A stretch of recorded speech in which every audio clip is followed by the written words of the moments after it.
King Arthur's Knights, Chapter 5, Part 3. But, have ye not claimed the prize? Said La Belle Isotta, and hid her face that was so deathly white. Nay, nor will I, said Sir Tristram, for I crave not to be married. I would be free and go forth into strange lands to seek adventures. He went from her, with the tune of a hunting song upon his lips, and saw not how La Belle Isotta trembled against the wall and was near to swoon. For La Belle Isotta herself was the lady of Landas, who should be given to the victor, though this was known to none but herself and the king and queen. The king and queen and all the court marveled who should be the strange knight, and why he had departed, and some suspected Sir Tristram, but none knew of this except La Belle Isotta and Gouvernail his squire, and none dared charge him therewith. La Belle Isotta kept her counsel, and strove to seem light-hearted.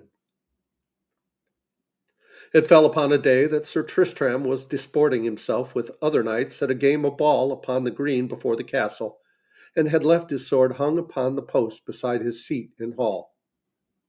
The queen, with La Belle Isotta, passed through the hall to go to see the men at their sport, and on her way she espied Sir Tristram's sword, and the strange device of a serpent which was upon the handle. She said it was a marvellous piece of work, and never had seen the like of it. Then, by ill hap, she drew the sword from the scabbard, and they both admired it a long time, looking at its keenness and the brightness and the words of mystery engraved on it. Suddenly the queen gave a little cry as of terror, and she pointed to where, within a foot and a half of the point, there was a piece broken out of the edge. Then very hastily the queen ran with the sword into her bower, and from her treasure chest she drew a casket, and from the casket she drew a tiny piece of doeskin, and from that she took a fragment of steel. While her daughter marveled what it all might mean, the queen took the piece of steel and placed it in the broken part of Sir Tristram's sword, and it fitted so that the break could hardly be seen. "Alas," said the queen, "this is the piece of sword that the leech took from the brain of my brother, Sir Maurice, and this Sir Tranmere is the traitorous knight that slew him."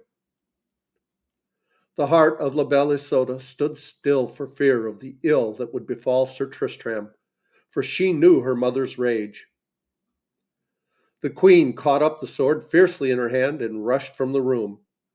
Midway through the hall, there met her Sir Tristram himself with his squire Gouvernail, and the queen sped to him and would have run him through, but for Gouvernail, who snatched the sword from her, though she wounded him in her wrath.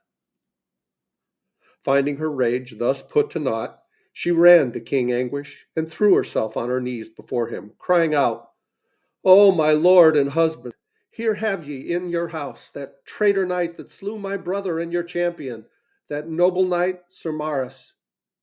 It is Sir Tranmere, as he falsely calleth himself, but the piece of steel that was taken from my brother's brain fits a notch in his sword." "Alas," cried King Anguish, "then am I right heavy, for he is as full noble a knight as ever I knew, and I charge ye have not to do with him, but let me deal in this matter." The king went to Sir Tristram and found him fully armed, as if ready to fight for his life, for he knew that now the truth had been discovered. "Nay, Sir Tranmere," said the king gravely, "it will not avail thee to fight me, but this will I do for the love and honor I bear thee. Inasmuch as ye are within my court, it would be no worship for me to have thee taken and slain, and therefore will I let thee freely depart if thou wilt tell me this. Who is thy father, and what is thy name? And didst thou truly and rightly slay Sir Maurice?" "Tristram is my name," replied the young knight, "and I am son of King Tulloch of Lyons. For the truage of Cornwall I fought for the sake of my uncle, King Mark, and the battle with Sir Maurice was the first I had, for I was made knight for that alone. Sir Maurice went from me alive into his ship, though he left his sword and shield behind him. I may not say that ye have done aught but what a good knight should do, replied the king. But I may not maintain you in this country unless I would displease my wife and her kin. Sir, said Sir Tristram, I thank you for your goodness, and for the kind cheer which I have had here of yourself and your queen and La Belle Isoude.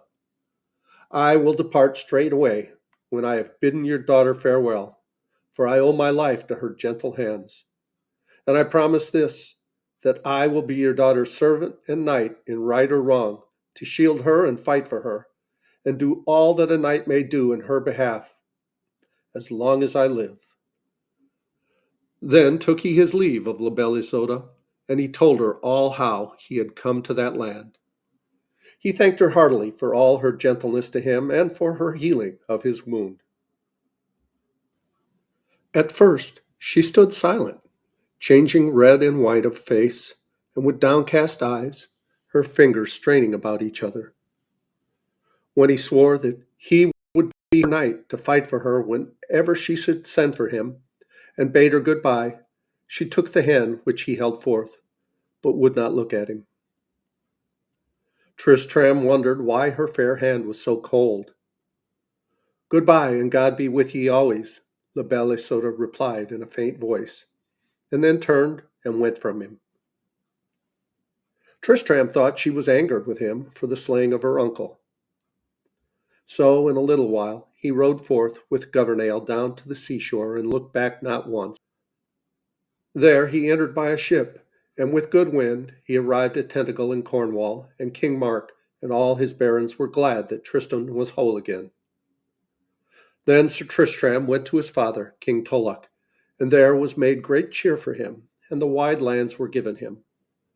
Nevertheless, he could not rest long in one place, but went into Logres and Alban and Wales, seeking adventures, and his fame for prowess was almost as great as the fame of Sir Launcelot.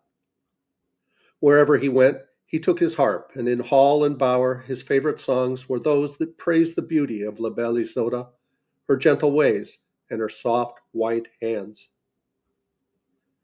After a year and a day he returned to the court of King Mark and lived there, and all the knights and ladies admired him, and the praise of his courtesy was in the mouths of all, noble and simple, high and low.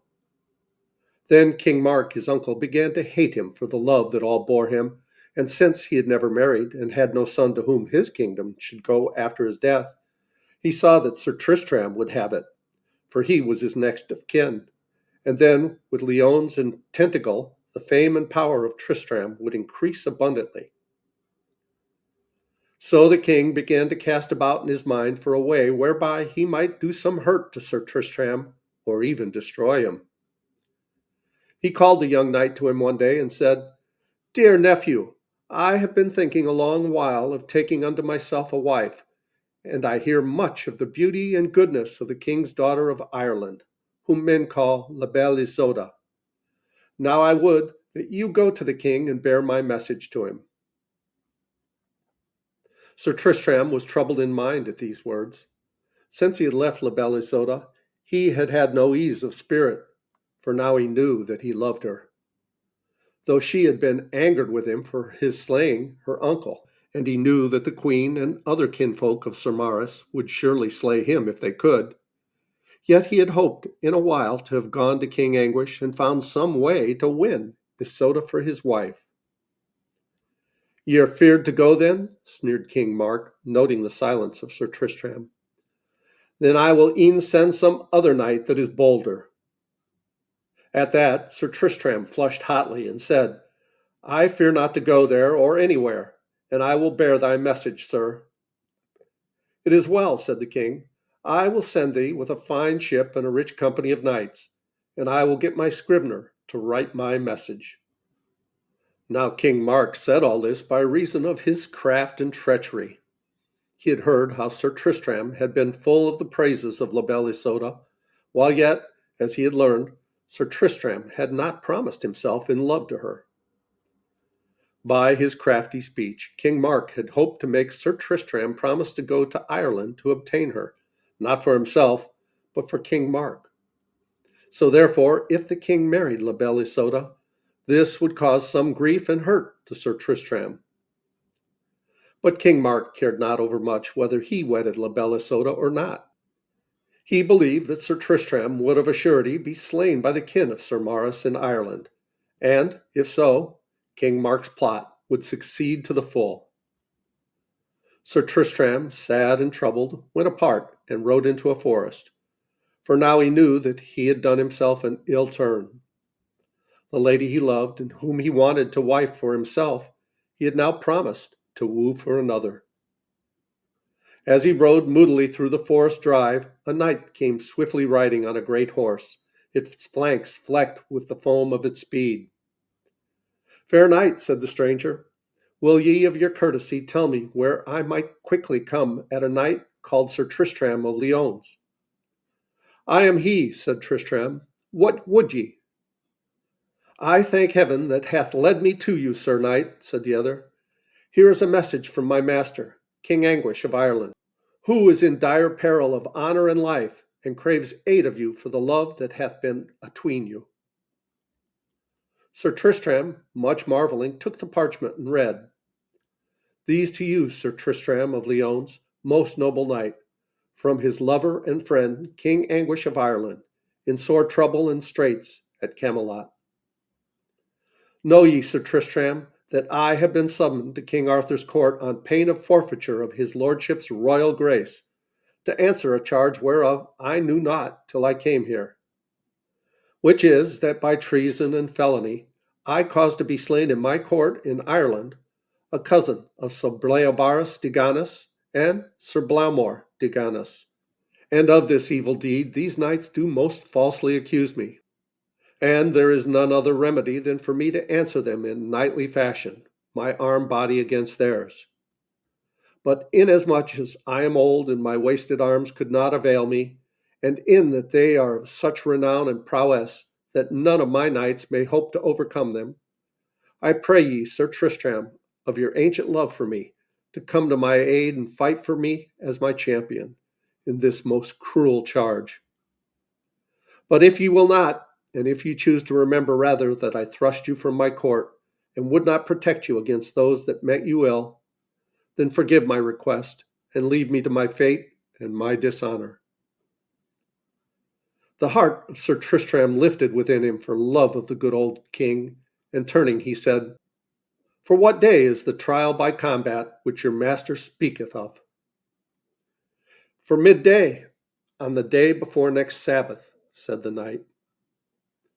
And we'll pause here and we'll continue with this story in the next video. Please like, subscribe, leave a comment below. I'd love to hear your thoughts on these stories. I love you guys. As Tigger says, ta-ta for now.